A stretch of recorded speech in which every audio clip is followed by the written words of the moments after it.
ಬದುಕಿಗೆ ಸರಿಯಾದ ದಿಕ್ಕು ತೋರಿಸಿ ಪರಮಾತ್ಮ ಮತ್ತು ಆಧ್ಯಾತ್ಮವನ್ನು ಒಂದಾಗಿಸುವ, ಮನಸ್ಸಿಗೆ ನೆಮ್ಮದಿ ಮತ್ತು ಶಾಂತಿಯನ್ನು ನೀಡುವ ಭಗವದ್ಗೀತೆಯನ್ನು ಕಲಿಯುವ ಅಮೂಲ್ಯ ಉಡುಗೊರೆಗಿಂತ ಶ್ರೇಷ್ಠವಾದದ್ದು ಬೇರೇನಿದೆ? ಬನ್ನಿ ಭಗವದ್ಗೀತೆಯನ್ನು ಕಲಿಯೋಣ. ಭಗವಂತನ ಶ್ರೀಮುಖದಿಂದ ಬಂದ ಗೀತೆಯ ಶ್ಲೋಕಗಳ ಶುದ್ಧ ಉಚ್ಚಾರಣೆಯನ್ನು ಕಲಿಯುವ ಮೂಲಕ ಸುಖ, ಶಾಂತಿ ಮತ್ತು ಪರಮಾನಂದವನ್ನು ಕಂಡುಕೊಳ್ಳೋಣ. ಜೀವನದ ಸಮತೋಲನವನ್ನು ಕಲಿಸುತ್ತದೆ ಈ ಗೀತೆ.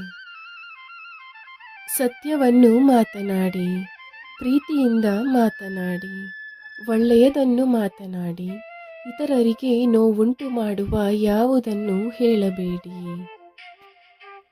ಬನ್ನಿ ಕ್ರೋಧದ ಮೇಲೆ ನಿಯಂತ್ರಣವನ್ನು ಸಾಧಿಸೋಣ.